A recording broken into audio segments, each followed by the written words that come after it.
Cheers! Welcome to Movie Bitches! Woo! Woo! RetroReview episode 39. Tonight we're reviewing Casper, the friendly ghost. Casper. Shocktober continues, and we have a very special episode because you all chose wrong. Well, I mean, don't start a fight. We did it to ourselves, putting two. I was like, it's either going to be Elvira or Casper, but I feel like everyone's going to pick Casper. What? And then I had already gotten excited about watching Casper, so we decided we're going to watch Casper. That's true. Last year was fucked up weird horror movies. Was it? Hello, Mary Lou, Wish True. Upon. Yeah, that's like they fair. were more. Ooh, weird. Like yeah. I picked them. Yeah, this year it's This year it's more campy fun silliness. First things first. Yes. Subscribe. Oh. Share. We really appreciate it. Joining us on the Shocktober journey. Yeah. Hit the subscription button. Hit that bell notifications, and then you'll see when our next Shocktober review is coming up. Very excited. Yes. But then second thing second. Shout out to our wine sponsor, Wing. Trywink.com/moviebitches. You get $22 off your first month of wine or cider. Or cider. This is delicious. Yeah, we got a little hard cider for fall. Just feeling my apple moment. I thought you were gonna say my oats. Sure, but no. No. Because it's apples. My hops. Okay. I Do see you like what my you did hops? there. There's oat beer. Is there? Oh yeah. Gluten-free. Yeah. There's oat beer. That makes sense. Why not? You can make beer out of anything, right? Any grain of sorts? Yeah. I don't know. Anyway. What are we talking about? Let's talk about ghosts. I too am afraid of ghosts. Ghosts scare me. A ghost. Ghosts. You said goats. No, I said ghosts. Goats. It's hard to say. This cider really got you. So, Casper, the 1995 classic. Yes. This movie was so important to me. Oh my god. I watched it, I don't know how many times. Yeah. The first time I saw it, I was so scared. Oh yeah. So scared. Also sad. Oh, it's a very emotional watch. Mm-hmm. Little 10-year-old Avaryl was so scared of the opening scene. Oh yeah. Of this movie. But then it was just scary enough and then just fun enough that it was like, ooh, it was like hocus pocus, like, oh, sure. Oh, I'm a little scared. But also I'm having the best time of my life. Yes. You know what this movie reminds me of in a lot of ways? Not scary-wise, but everything else? Flubber. It's got that vibe. Yeah. Of like... But I'm assuming you're talking about the Robin Williams one. Yes. Not the Fred McMurray movie. No, the Robin Williams one, which I also really enjoyed as a kid. And I feel like I could definitely rewatch. Because I really loved Flubber. I definitely watched it, but not that much. I watched it less at important to least me. 10 times, but not 500. Exactly. So yeah, I realized rewatching this, a lot of things. Mm-hmm. This movie is probably the reason that I've always wanted to go to Maine. Interesting. I mean, Maine seems lovely regardless. It does. But like, there's always been this sort of fantasy, like, oh, I really want to go to Maine. And then I didn't realize until this watch, it's definitely because of this movie. It's not because of J.B. Fletcher? No, it's because of Casper. And maybe like this much because of Stephen King. Oh. Because like all of his books are... But like, wouldn't that be a reason not to go to Maine? No, it's a great reason to go to Maine. I mean, not as a 10-year-old, I would have been scared. Right. But now... Sure. Yeah, love it. Right, because you're not afraid of a car that'll kill you. Just like a little bit, though, maybe? No, I definitely still am. But anyway. Well, it definitely seemed idyllic. Yeah. They did lots of sweeping flyover shots of foliage. Lots of... Foliage? Foliage? Foliage. It's foliage. Foliage. That's what I said. Foliage. Well, this cute, town with the harbor town, and I ate fish. I hate fish. I'm sure they have a lot of great, seafood, fresh from the ocean. Very exciting. Not I ate fish, I hate fish. Don't you people have cows here? This was definitely where my obsession for Bill Pullman started. Sure. I definitely saw this before Spaceballs, While You Were Sleeping, et cetera, et cetera. Right, you would have seen this over While You Were Sleeping. This is where it began. This is also where my obsession for Christina Ricci began. Oh, you're obsessed with Christina Ricci. Love her. She was such an integral part of my 10-year-old self because Now and Then, same year, 95. Casper, Secret of Bear Mountain. Gotta get that Gold Digger, Secret of Bear Mountain. So good. Oh my god. And obviously Addams Family and Addams Family Values. Right. And she was so cool and Yes. awesome and like... Well, she was definitely like different and creative and unique and like had a point of view. And particularly in this movie, she's like a tomboy who's like not afraid of ghosts. Like I was so scared of everything as a 10-year-old. Sure. I was like, oh, she's so rad and cool and like self-assured Yeah. and just like a boss. Yeah. As a 12-year-old. Wow. Christina Ricci gave you your sense of self-worth. Somewhat. She's the reason I own a thumb ring. I was Thank so God for that. obsessed with her in this movie. These sweaters with a million buttons that go all the way down, but then you can leave the bottom half open, so it's like a little skirt, a little capelet. Obsessed. Are you kidding me? Obsessed. Good. So anyway. Unlike Bill Pullman sweaters, terrible. I mean, they just seemed like her sweaters, or maybe his dead wife's sweaters that he was wearing. I mean, there's some darkness in this film. Well, sure. I think they were trying to give him more of like a Nutty Professor vibe, but yes. He was Again, flubber. Flubber, yes. It was like nerdy stuff shirt. Absent-minded. Absent-minded. Oh, Yeah. kooky. Yeah, exactly. Kooky dad. Ghosts. I'm too preoccupied with ghosts to care about dressing myself in a normal way. That kind of thing. Exactly. Perhaps he had some in common with Casper's dad. I think so. I think that there's a parallel to be drawn there. Yeah. Yes. He could have used a creepy combing machine. Yeah. Oh, he has a hard time getting going in the morning. Yeah. Up and out of the machine. The two kids creeping in. Oh, we just got to get a Polaroid. I'll take it. It's a dare. No, then they won't believe that I'm in the picture. Don't worry, I'll take it, guys. This kind of reminded me of the beginning of Jumanji. The first one. Yeah. Don't they like go to an old house where the old man is? Or is that the new one?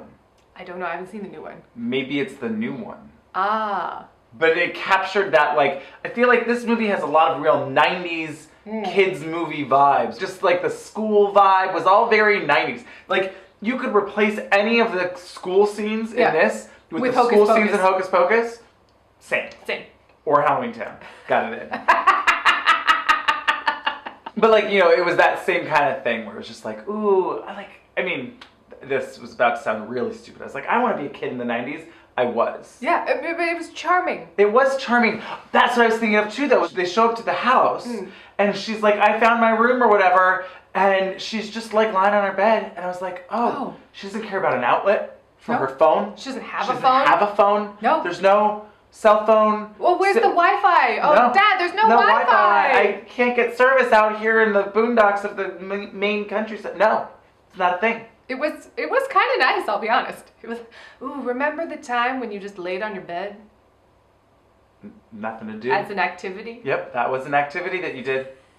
Just thinking. Contemplating the really creepy ceiling in her room. Okay, should we talk about all of the ceiling Whipstaff work? Manor? Yes, we should talk about Whipstaff Manor. Yeah. Fucking obsessed with this as a kid. I mean, it was the coolest house. I mean, it looks like the house from The Haunting. Like, it's like real, like, some psycho made this. Sure. Like, some insane person created this house. Yeah, it was real, like, I mean, especially the chandeliers, real, like, Gaudi-esque. They said in the trivia, like, it was inspired by Gaudi. There you and go. all the things, all the stained glass. Which I guess when you think about it, Gaudi architecture is both friendly and yet also somewhat terrifying.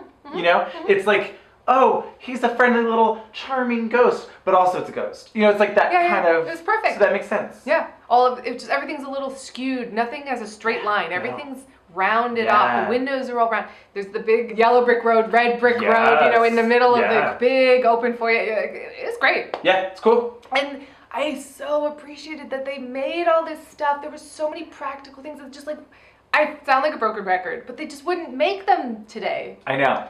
And I'm so sad about it. Me too. The magic of the set and all of the stuff made the CGI characters work. Sure. If the house had all, you know, and If the house was all fake too, all then... fake too, the actors wouldn't have been as good. I mean, this is the first feature film to have a CGI'd main character.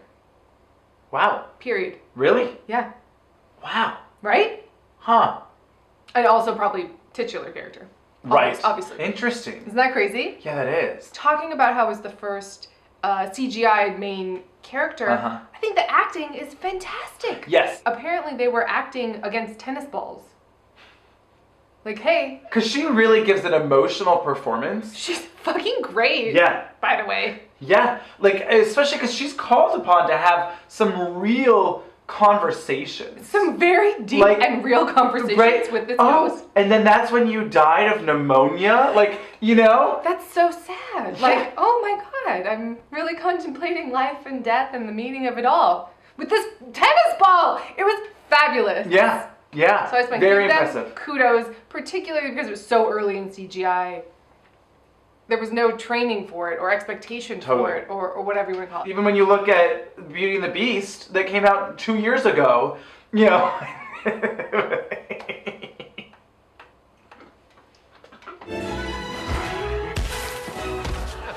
The power of good acting. Yes.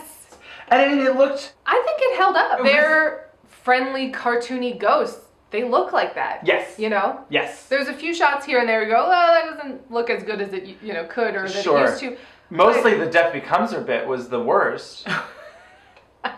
Now, if it was really Death Becomes Her bit, yes, that would have been funny. Mm-hmm. But it wasn't. It wasn't. Had Death Becomes Her come out yet? Yes. Okay.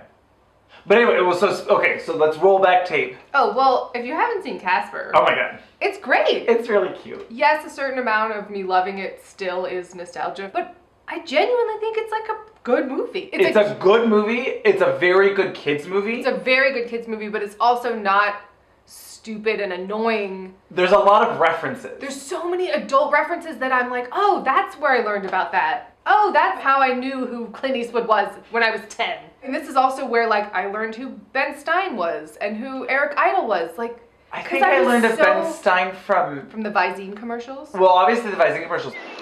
For dry, red eyes, clear eyes is awesome. Wasn't he in, like, Richie Rich or something? I mean, he's in Ferris Bueller, which is his most famous. Sure. But I think I saw this before Ferris Bueller. Definitely. Even though Ferris Bueller obviously came out first. He was in something else. He probably is. Maybe Blank Check? Richie Rich? One of those, I feel like. Good point. Rich, are you and Cuthbert passing notes again? He's hardly in this. Oh, he's hardly in this, but it's definitely, like, a reference point for me. Yes. Dolphins, $1.2 million. Hedgehogs, all of it. The reading of the will. $1.4 million to the Dyslexic Dalmatians Foundation. To hell with the livestock. Let the old stiff leave me. So what do we think happens with this house then? Well, at the end of the movie? Yeah. Does she get it? No one will want to move into it. Right. Because there's ghosts, so they're just gonna squat. Well, if you do, at least in California, if you live there long enough, then eventually you get it. Yeah. So, maybe? I mean, there's no one to claim it from her except for the British guy. Dibs? Yeah. Eric Idle? Who? Eric Idle? Yeah. Of Monty Python? Really? A bitch, just like you.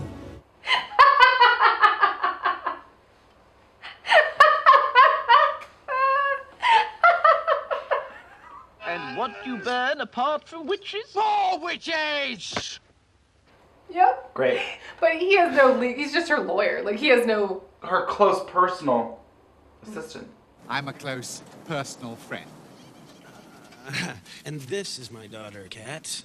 His close personal daughter. He wouldn't have, like, legal... I guess that's true. They weren't married or anything. So. And also, I think he would say, I don't want this house. Right, this is where there's ghosts. Yeah, where she died and then yes, that's fair. Let them have this decayed mansion manor. Sure. Forget it. Yeah, it's not like he really wanted it anyway. They just wanted the treasure that they thought was inside. That Exactly. was really just for Casper. Casper's treasure. It was.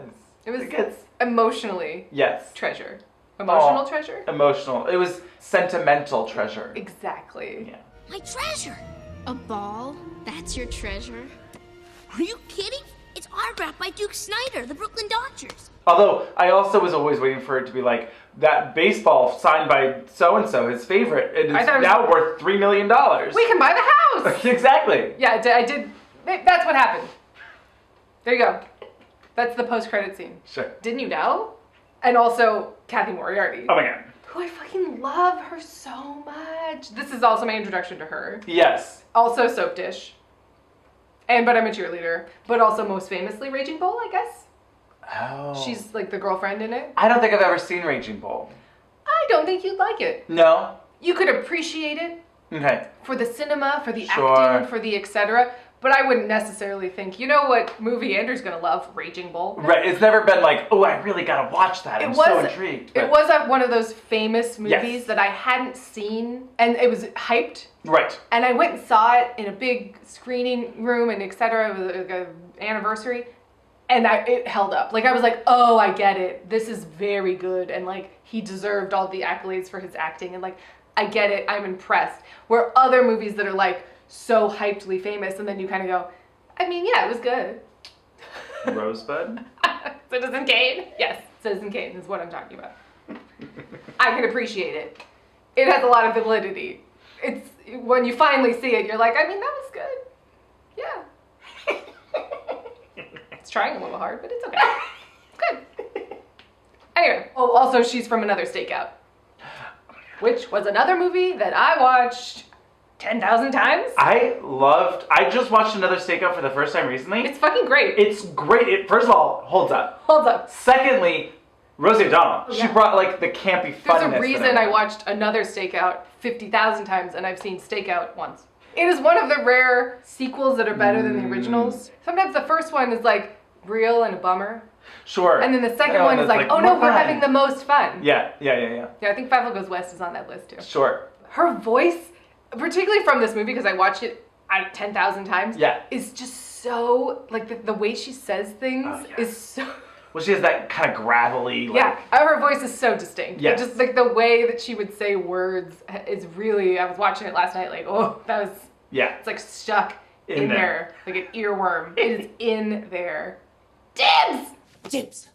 Don't you get it? Flipper got more money than me. She kind of reminds me of, oh gosh. Give me some hints. I'm trying to think, you know that show with the little baby gay, and it came out in St. Paul? Martha Plimpton. Yeah, Martha Plimpton. You nailed that. You nailed that.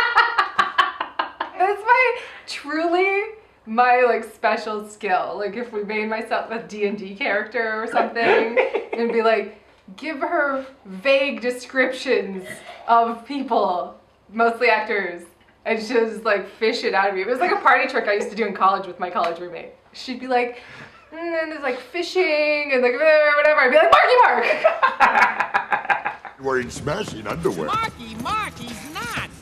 Marky Mark, he is not!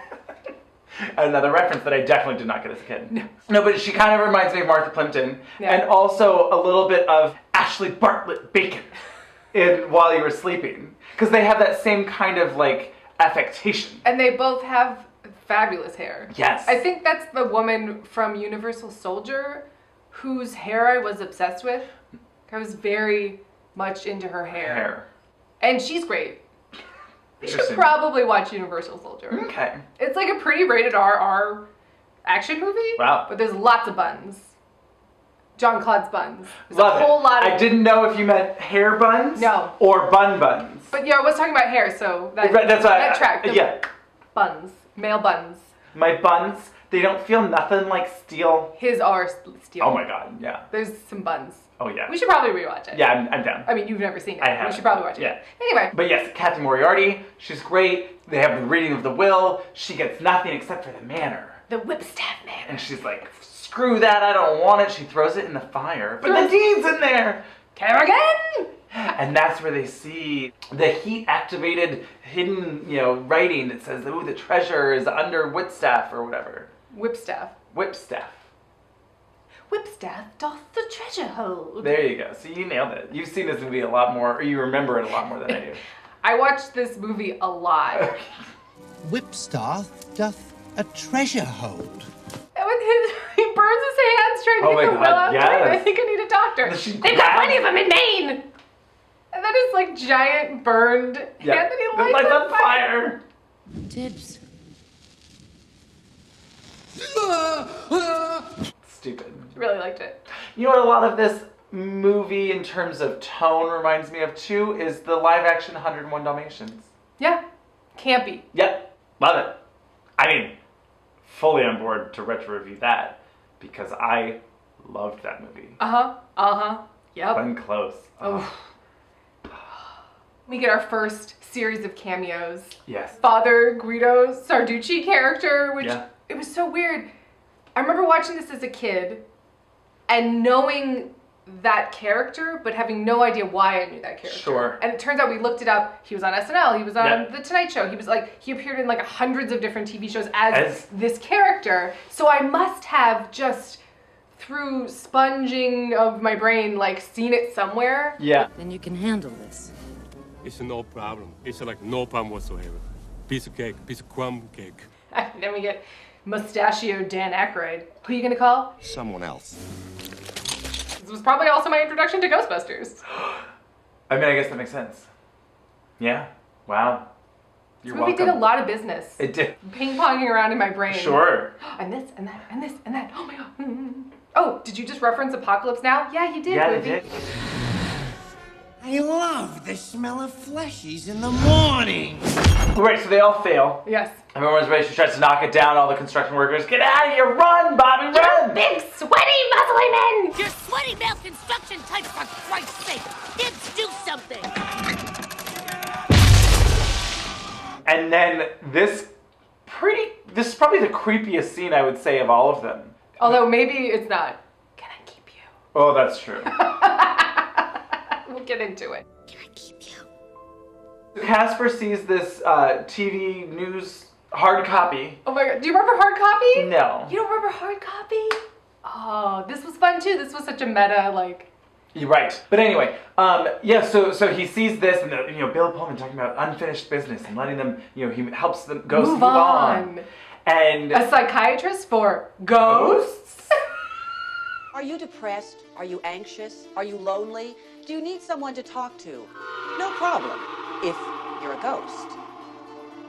Together with his loner daughter, Kat. It was just like so bitchy and like so unprofessional. It was so unprofessional. Now along with his loner daughter, Kat, short for Kathy.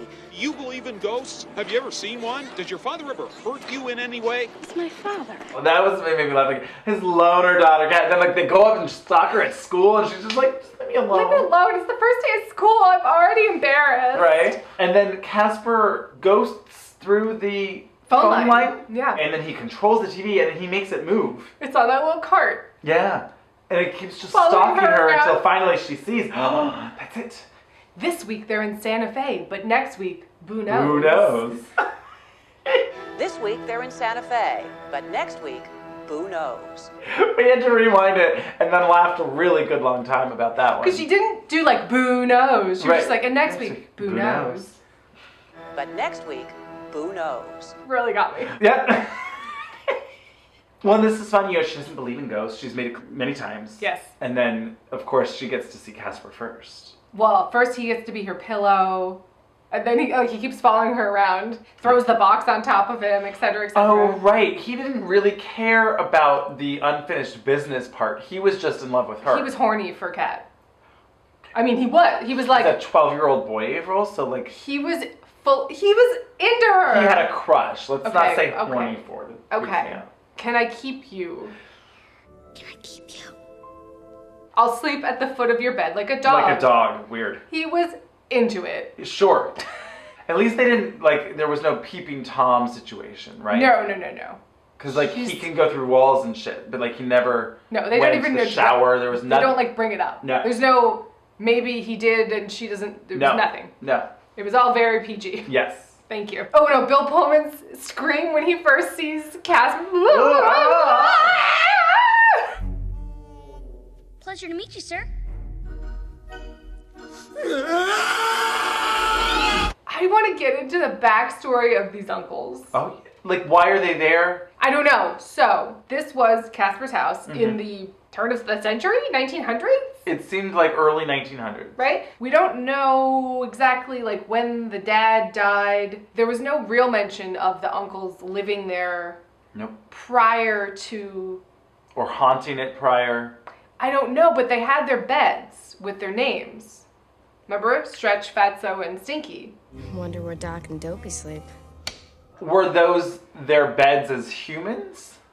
I mean, they wouldn't be their beds as ghosts. I guess maybe they could tangibly touch things. So you think they carved their names into those beds? Yes. Post-death. Yes. Okay, that makes a little more sense. Because Casper also is like, there's a girl in my bed. But I just thought that was his bed. Because he did live there. Sure, but like... As a human. Right. I don't know. It just seemed weird to me that anyone would be called stinky, fat... Like, those are... Although, maybe they were like the Three Stooges-y, like... Because when Bill Pullman dies... Yeah. He looks like Bill himself. Pullman. His hair and everything. That was what was weird to me, though, too. My guess is... And this is reading into it because this isn't what's happening. My guess is the longer you're a ghost, the less your physical self is there. So you don't have your features as defined and your hair and etc. and your sweater vest. Sure. Your loose sweater. Just real. Yeah, as a ghost. And she had like a sassy black Yes, dress. she did. And lipstick. Right. So that would be my guess. Sure, that's fair. They were newly ghosted, so... Yeah, I don't know. So yeah, I don't know why they were living there. If they came, I mean, is this house some sort of hellmouth that directly, calls ghosts? I don't know. It Maybe. Does seem a little bit like a portal of sorts, like I like that. a medium. I don't know. I'm gonna just say that it is, and maybe because he invented the Lazarus, the resurrected ghost machine. Maybe he sort of, opened up a dimension cast to a spell on his own house, or was the house always this insane? Right. Like looking, or did Right. he sort of go crazy Winchester Manor style, like build Winchester House? It's not a manor, although it is huge. Were there staircases to nowhere after the son died? Stuff like that. I don't know. It all seemed like it was kind of like that, because as a kid, he remembered all of those things. That's true. So it's just really it was just a real big old weird house. Yeah. Because he's a crazy inventor, and he liked weird things like that. Sure. Well, and the voice of Fatso is Brad Garrett. The brother from Everybody Loves Raymond, like the really tall guy. I thought that was Raymond. Like his brother. Yeah, with the real deep voice. Real deep voice, tall Yeah. guy. Anyway, it was just I was like, oh, Brad Garrett. I mean, they're the perfect like Greek chorus of references, right? They're like, now we're the Three Musketeers, now we're this, now we're that, and all of the impressions that they do. When they go inside of him. Right. So then he passes out, and this always creeped me out. Yeah. I didn't care for this. They all flow into his body, and then he looks in the mirror, and we get the Clint Eastwood cameo and the Mel Gibson cameo, which the reaction to Mel Gibson was weird. It was just him looking at how good he looked. Oh. I mean, I guess it's weird for us because we've always been more Bill Pullman types than Mel 100%. Gibson types. And then Rodney Dangerfield, which is so weird. Yeah. And then, I mean, is there anything more 90s than the Crypt Keeper? I mean, yes, but I can't, sure. No, the answer is no. There isn't. Capri Sun. Gak. Well, that was such a 90s thing in kids' movies. Like, oh, we're going to reference old movies and old actors and stuff like that. And I feel like that's where I got a lot of my reference points originally, and then went and discovered more later. Sure. But that was so ingrained, even in like the cartoons I used to watch, like Animaniacs and stuff like that. Like that was so thick and rich with historical and societal references that I was like, oh, that was so smart and awesome. Animaniacs is what's up, by the way. I haven't watched it, obviously. Like it's really, really smart. Like if you go back, you're like, oh, this is very, very smart. Are they way existential? Way existential. But that's Ren and Stimpy. I know. But also Ren and Stimpy. I mean, that was engaging in a different way. Sure. You probably weren't allowed to watch Ren and Stimpy. I watched Ren and Stimpy sometimes. I'm surprised. Wasn't allowed to watch Beavis and Butthead. Well, that was on MTV. Right. I didn't have MTV. Ren and Stimpy, you could catch on Nickelodeon and kind of sneak it in Exactly. there. Like, oh, and then, that's how I would watch it. It's Nickelodeon. Yeah. It's fine. Yeah. It's just as harmless as Rugrats. It's great. It's Ren and Stimpy. They're way existential. It's Rocko's Modern Life. It's great. It's not weird at all. It's Rocko's great. Modern Life. Which was also very fucked up. If you go back and watch it, you're like, oh, this is really weird. Yeah. Shut up, skin bag. Piss off. Take a hike. Get a grave. Honey. Get a grave. Drop dead. Too late. Oh, they're like back and forth. I loved this because then it was also like you could see how capable and like self-confident she was. You know, she's just a sassy girl throwing back one-liners at these ghosts. Like, fuck you, ghosts. Yeah. Get out of here. Get a grave. Stop being so rude to Casper, you asshole. Yeah, he's just trying to clean up. When she's down in the basement, she's like, well, the penny should hold it for now, but we should probably get some 20 amps in the morning. I was like, you're the coolest person ever. Right. Penny should hold for now, but we ought to get a box of 20 amps in the morning. Right, yeah. 20 should be fine. Well, and then this was always sad. I mean, not sad, but like, you know, cruel. Where they're like, oh, your dead wife, huh? Yeah, not that one, because they're like skeet shooting with all of his... They're shooting all of his academic, you know... Right, his diplomas and whatever. And then they're going to shoot... Not that one. Well, this is when the point when I was like, wait, is that Amy Brenneman? It was. It was. Very young Amy Brenneman. Pre-judging Amy Brenneman. Oh. I'm a sucker. I mean, it's like Lucifer. You know, I do like procedurals. Yeah. It's good. Comforting. Yeah. Warm blanket. Yeah, you know what you're going to get into. You know, each week's a little different, but always the same. Drop Dead Diva? Yes, ma'am. I mean, Drop Dead Diva was basically just Lucifer, but with like a sassy woman instead. Right. Hey, what a dish, Doc. The little missus, perhaps? Hubba, hubba. That's all, you animal. What do we think their unfinished business is? Okay, well, it's frustrating. We'll talk about it at the end. We'll get there. So quick commercial break, and we will be back with more friendly ghosts. And not so friendly ghosts. They end up being friendly. Except for when they try to murder him. Rube? What? Where? The way you spelled Rube was weird. It's R-U-B-E. Rube? Goldberg. Oh, I didn't know how to spell it, and I was just like, I'm just going to write it phonetically, so I'm like, what? Phonetically. What's phonetically? Ah! Oh, yeah. This review.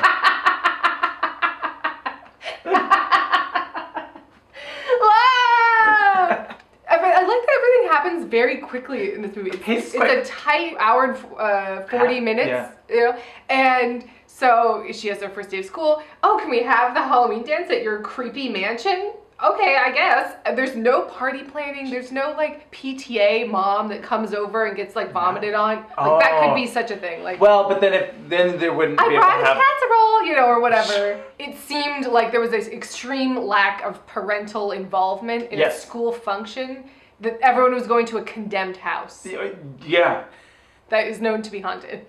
Yeah. But I did expect like a bitchy, sexy PTA mom to like be like, oh, a single doctor? I'm going to come over with a casserole. But then like Fatso and them like barf on her. And she's like, oh my God. But this movie's tight. It doesn't need that extra fat. It doesn't. Also, I feel like they can only be the ones that see the ghosts. Aside from Kathy Moriarty and her troupe of people that have failed. Sure, but all of the children see Casper at the end.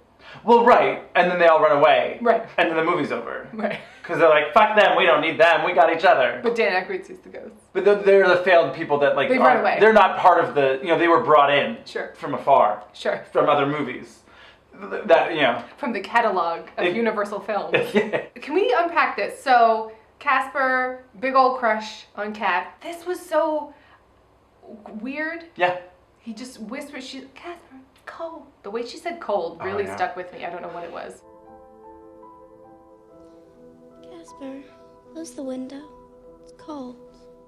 Close the window. It's cold. And because she's reminiscing about her mom. Like there's a lot of stuff about grief. Yeah. And moving on. And like the care was taken. Yes. To have a moment where she just reminisces about like, well, my mom's been dead long enough now that I'm like forgetting subtle details about her, and that's really sort of sad. Forget what?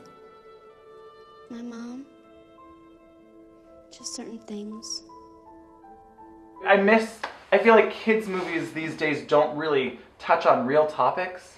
No, they don't like take the time to slow down and have an emotional just conversation. Yeah. About, you know, they show that clip of Mr. Rogers, Casper's flipping through the channels, and he's just talking to, I mean, this is why he's amazing, but talking to straight to the children like they're adults and saying...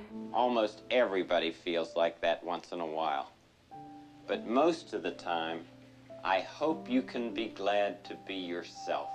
Everyone feels, you know, inadequate at times and that they're not special or they're not important, but just that everyone goes through that emotion. That's okay to have that emotion. But also know that you're special and everybody's... And it was just like, I was like, oh, Mr. Rogers, in this movie for 5 seconds. Yeah. You know? Yeah. But like it took the time. To like address things, and I think to talk about emotions. Yes.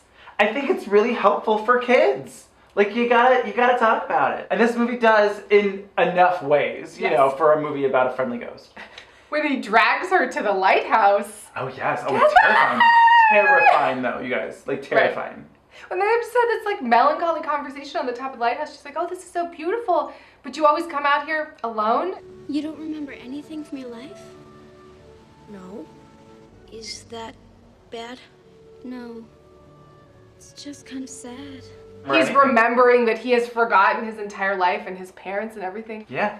Woof. Yeah. And then he like kisses her.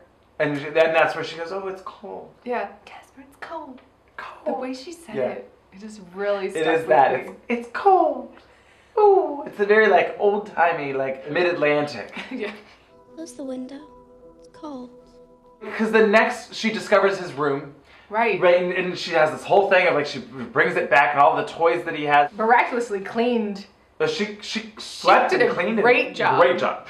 Very impressive. All of his erector sets and his train. I don't know how she got it all. She got all the way up there. A ladder, perhaps. I don't know. I didn't see one. It doesn't matter. But yeah. So then he remembers, and then this is like another really emotional touch. I mean, I remember this being so sad as a kid. So sad. And I think in a lot of ways, the scariest part of the movie. Yes. Because he's like remembering how he was playing with his sled, and then he died. Got late. Got dark. Got cold. And I got sick. He just kept sledding, and he knew I should have come in, but I was getting cold, and then I got cold, and then I got sick, and then just like this visceral remembering of your own death was like, oh my God! Yeah, but I could have done without her being like, what's death like? It's like living, or it's like being born but in reverse. I think they wanted it to not be so dark. Maybe. For kids. Maybe. What's it like to die? Well, it's pretty fucked. You know, I didn't go in the direction I was supposed to go. Because I knew I wanted to stick around for my dad. Oh. Yeah. Oh. But that also, ironically, made it worse for his dad. I mean, he invented the Lazarus. But like, that didn't really matter. And then went insane. Yeah. And then died alone in his crazy mansion. Yeah. Which presumably then Kathy Moriarty's father bought for reasons? Right, because it's not like they were, or were they siblings? No. I think, we don't know, but her dad, Kathy Moriarty's father, seems to be really rich. Mm-hmm. But I don't really know why he would buy that house. I guess because it's cool. And then he discovered there was ghosts and never went back there. I don't know. He wanted to be by the sea, by the dolphins. To the Save the Dolphins Foundation, $11 million. And then my favorite part of the movie, the Rube Goldberg up and Adam secret walls, secret staircase, chair ride, extravagant. The fact that they never made this a ride, baffling to me. Baffling. I just so remember, you know, like the shaving cream and the I mean, how would that work? It wouldn't. You could say like, oh, it hasn't been used in 100 years, so it's like off its calibration or whatever. But like the straight blades and the blow dryer and all of the toothbrush and going down into the laboratory and this creepy like pond in the middle and all of this. Which it seemed like was, I guess, from the ocean? It must have been ocean water, because then when it comes up, it's like full of kelp. Very, 20,000 Leagues Under the Sea, Yes. It comes up and it's the submergible kind of big old turning knobs and everything. And they built all this. This was so fabulous. They built all of these things. And it's going to bring Casper back to life. Right. But then she snags it. Kathy Moriarty comes up with her plan very quickly. You don't have to be scared of death anymore. 1 minute you'll be a ghost, next you're back on your feet, free to come and go as you please. She's just fully like, oh, well, this thing definitely will work, and I can kill myself. Well, at first she wants to kill Dibs. Well, of course. Which makes more sense. Sure. Come on, it'll only hurt a little. Dibs! She's like carrying around this big axe. And then he like slicks the floor. Well, he's all of a sudden in a full suit of armor and covering the floor with milk chocolate. Then he's very quickly out of the suit of armor. Yes. This becomes Death Becomes Her.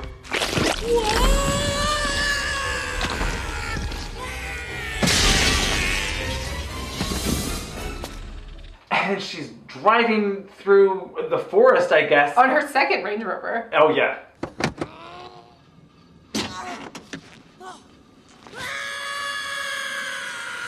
It's really, I guess because it's so startling that I always laugh. It's played for comedy. It is. So Kathy Moriarty is like, great, I'm gonna kill dibs. I inadvertently killed myself, but don't worry about it. The primordial goo is definitely gonna work. No big deal. Whatever. I'm gonna get the treasure. Then I'm gonna be human again. It's gonna be great. So I was like, whoa, you really took a leap there. Literally, you fell off a cliff. So then, when Casper tricks her and is like, but what unfinished business do you have? Nothing. I've got my treasure. I've got my this. I'm great. Oh no! And she's crossing over. These like rays of light come out of her as if she's going to heaven. Sure. Like she doesn't get like dragged down to hell, you know. They didn't want to make it that scary, I guess. I just thought it was interesting. That is interesting. Wait! I lied! I have unfinished business, lots of unfinished business. I'm not ready to cross over yet! But perhaps that's the unsubscribed, world view of the afterlife. Right. Where it's not necessarily a heaven or a hell. It's just an afterlife. It's just an afterlife. Fades into light. And if you're really good, you'll become Amy Brenneman and you have magical powers. For unknown reasons, and she gives Pinocchio his life. We'll talk about it. It's just right there.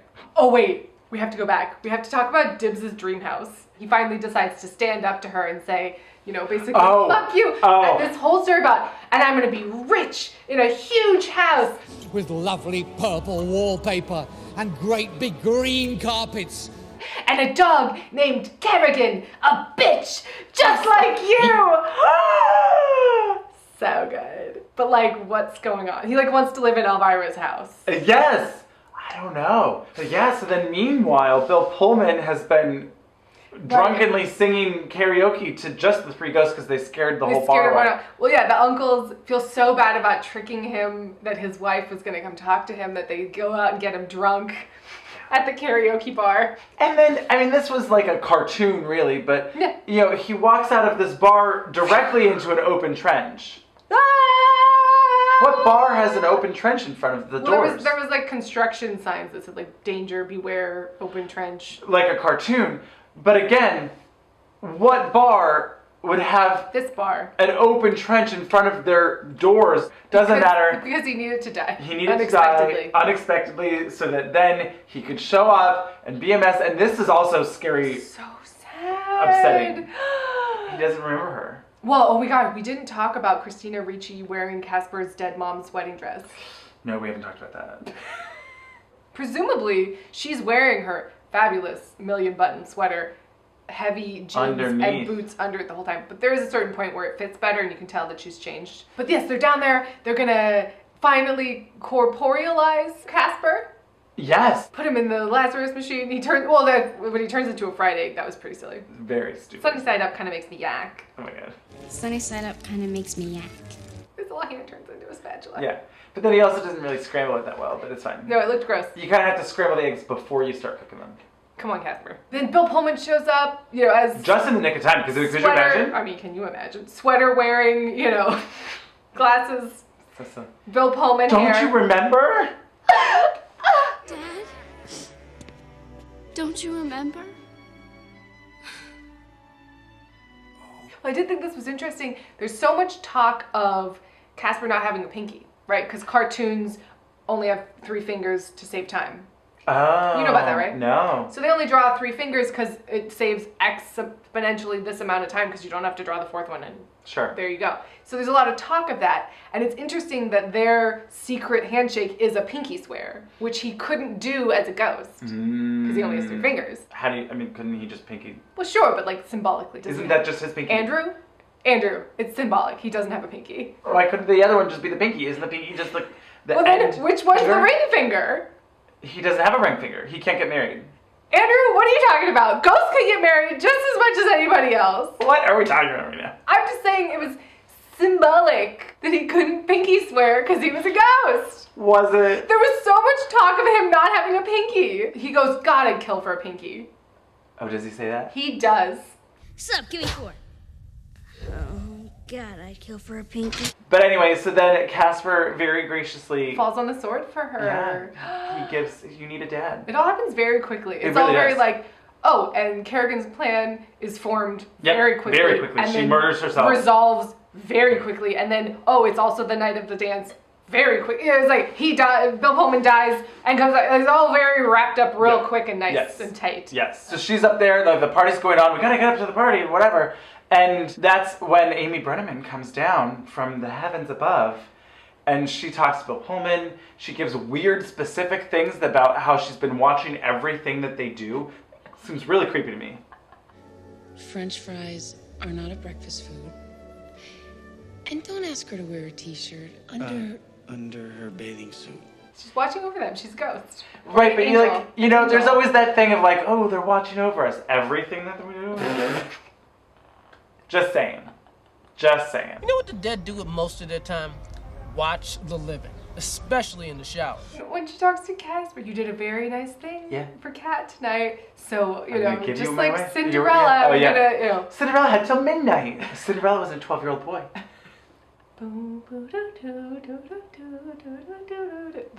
The score really brought it back. Oh, okay, the, like great. Casper nostalgia memory song. Oh. Sorry, They I didn't played- watch it as many times. They played it a bunch in the Sure. when the ghost stuff Yeah, is happening and it's like Casper? I have some really important questions to ask. Okay. Okay. Yeah. So we're at the Halloween party. Where did the disco ball come from? You were really upset. How did they get it hanging from this insane Gaudi ceiling? The lonely PTA mom housewife that had it in for Bill Pullman that they cut from the movie brought her own ladder. Okay, great. She's the head of the PTA, Andrew. You gotta be prepared. Sure. Now, real serious talk. Okay. Unfinished business. Right. So she's like, you loved me. I don't have any unfinished business. And this is, I'm going to conjecture now. Okay. Because the movie should end with Casper moving on. And They thought there would be a sequel. I guess. Is the answer right. to the question you're inevitably going to ask me. Okay. But yes, Amy Brenneman, I'm going to grant you your wish. You're going to get to be a real boy, and then that should be his And also he made his father proud by using his invention to bring back a life worked. from the dead, and it was for something, you know, like he can't be with his dad anymore anyway, but like now she can. And I fulfilled that. Exactly. It all makes sense. So it all was like, okay. I think that would have been really sad as a child, though, if Casper was like, bye, and Maybe. Amy Brenneman and him are like, bye, and Devon Sawa's little face is like, bye, as they float into the clouds. Well, Devon Sawa already turned into Casper again. But Amy Brenneman was like a human, not a ghost. I guess that's true. So he then moved he on. would move on and be, Bye. They're flying away in a car. Bye. Little baby Devon Sawa and Amy Brenneman. Bye. I mean, this was so important to me as a child when he turned into Devon Sawa. Oh my God. So he's walking, you know, a mysterious boy dressed sort of old-timey? sort of like Thackeray. Sort of like Thackeray Binks. Sort of pilgrimy. Sort of pilgrimy, sort of buccaneer. Yeah, a bit. Mysterious, coming down the stairs, just the back of his blonde hair. Thank God it was a costume party. Can we talk about some of the costumes? Sure. I mean, you like look around and you're like, oh, like clearly these children didn't pick these, you know.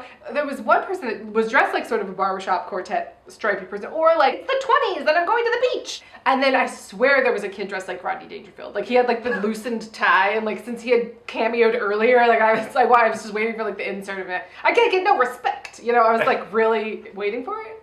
And it didn't happen, but I feel like that was a little Easter egg because I was like, I mean, that's the only explanation, unless he's just dressed like sleazy salesman or something. Sure. I mean, it probably was. I love that. And one of the kids is wearing a Nixon mask. Right. Like that was like a long time ago. So I just thought that was kind of funny. Yeah. He was like in a Nixon mask. Yeah, who chose that? The filmmaker. The filmmaker. And we don't see Devon Sawa's face, and we don't see his face. Long time. And he comes upon Christina Ricci. At first she doesn't know. That's right. And then who's this guy? Oh, because we didn't talk about Vic and Amber's prank when she gets clotheslined by the lights.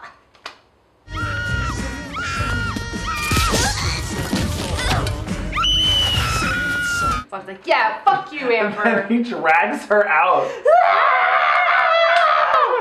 But yeah, the uncles don't cross over either.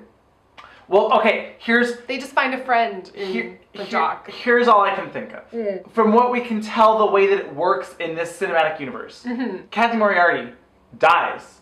She has unfinished business. Or she has unfinished business until she finds the treasure, and then she has finished her business. I guess that's true. Her goal was to get the treasure. I guess that's true. I guess Bill Pullman's unfinished business is raising his daughter. Yeah. He died too soon. He died too soon because of that cartoony open trench. I swear, it's like Wile E. where's Coyote. yes, like what is going on? Where's the Roadrunner? Yeah, like oh me, like off camera we sort of like me. Right? It's like I was waiting for like the Roadrunner put up an open trench sign and then all of a sudden it opened up. I don't know what is this. Who Framed Roger Rabbit? I loved it. Sure. I loved it. Sure. This is probably the second best cartoon live action mixture. Human interaction movie. Space Jam? Just kidding. It's obviously Who Framed Roger Rabbit. Roger Rabbit's obviously the best and will always be the best, and I really don't think it's going to be topped. Yeah. Maybe. Then Casper. Yes, then Casper. And then I would say that scene where... It's not Cool World. Oh, I don't know what that is. The scene where Gene Kelly dances with Mouse. Oh, in Acres Away. Yeah. Yeah. It's not the whole movie, but yeah. No, it's not. But yes. Above Space Jam. Certainly above Space Jam. Don't get me wrong, I also loved Space Jam as a kid. It, to this day, supplies 98% of my basketball knowledge. But watching it back, it's not good. Sure. But the soundtrack is killer. My thought was that it seemed kind of like it wasn't until they realized that they had finished their unfinished business that they could move on. Right. And maybe that's how it was. Maybe. Or because like he brings it up and then she's like, oh no. Or it was just the timing. It seems like, at least with the uncles, they really enjoy being ghosts. Right. So they're like, we're cool. That's why it seemed kind of like a choice. Yeah. And that's where it was like, well, then I guess Casper could choose to stay. Like he chose to stay with his father. Right. To be with him. Is he now choosing to just haunt Christina Ricci till the end of her life? So he can keep her? Yeah, we didn't really get into it. He says it again later. He says it when he's Devon Sawa. Can I keep you? No. That's how she knows it's Casper. Right. Casper? No. Don't say that. Don't say It's not cute. Uh-uh. It's not a thing. Can I keep you? No. And now I'm imagining like adult Christina Ricci and just like Casper like, hey, I'm still 12. Like I haven't matured. Yeah. You have. No, that's weird. The next scene is logically just like, oh my god, Casper, you did it. We saved Everything's Wonderful. Like I saw Amy Brenneman and like everything's great. Yeah. Bye. Bye. In the car. Bye. Yeah. you go have a lovely time with your family. And then, moving on. And then we cut to hard copy. This week, Maine. Next week, Boo Knows. And it's like the father-daughter team where they solve ghost crimes. Ghost crimes. Or whatever, ghost mysteries. Ghost crimes. And then also, that could have then been like the sequel. Yeah. Maybe Casper somehow comes back for, you know. He can go in between, back and forth. Who knows? Who knows? Instead, the uncles just turn into Little Richard and sing a sort of jazzy song. Mm-hmm. I like our ending better, I'll be honest. I do too. The ending is a little disappointing. It did remind me, Devon Sawa was like such a thing. He was like, remember, he was in Now and Then. As the one, anyway, he was in Idle Hands, Final Destination, Wild America. Remember that movie where I remember it's like the title. him and they were like hot brothers. I Cool. think they got lost in the woods or something. Tell me more. I mean, I remember it being like good. Was it good? I should rewatch Wild America. Maybe. Anyway. I don't think I really know him from anything other than this, probably. I love that for you. Oh yeah, so then the credits start to roll and everyone's coming through and it says, director of photography, Dean Cunty. And I was like, oh my god, he's like Spielberg's cinematographer. Like he did Jurassic Park. Well, wasn't this Amblin? Yes. And he was Zemeckis' cinematographer. He did like Back to the Future, Romancing the Stone. That makes a and lot all of that sense stuff. then. And he was John Carpenter's cinematographer. He did a whole bunch of those things. And he was the cinematographer for Rock and Roll High School. It's just like, yes! But he was also the cinematographer for Home Again. Oh. And the cinematography in that I felt like was really bad. Oh, because I think he was the cinematographer for Parent Trap, I think. So he was like Nora Ephron. Nancy Myers. Nancy Myers. Excuse me, I'm so sorry, Nora. You apologize to Nora. So like Nancy Myers, her daughter. Right. But anyway, it was very exciting. I was Sure. like, oh, okay. Interesting. Yeah. Well, the Zemeckis stuff really makes sense because this is like technologically. Yes. They're. Well, and it's a little spooky. Sure. So like John Carpenter, it has that vibe. Yep. So anyway, I just love this movie. It's very I think sweet. it really holds up. Yeah. Obviously, it's a kids movie, Yes. but it's worth going back to nostalgically rewatch. It's a and good show your kids. It's a good kids movie. It's certainly one you can show your kids. I would Perfect for say, Halloween. Yes. Perfect for Halloween. Because it's not that scary. It is, but then it isn't. Yeah. Oh no. Oh, but he's friendly. And Christina Ricci. Oh my god. Cheers to Christina Ricci. Fuck yes. And Bill Pullman. Oh my god. And Kathy Moriarty. Oh my god.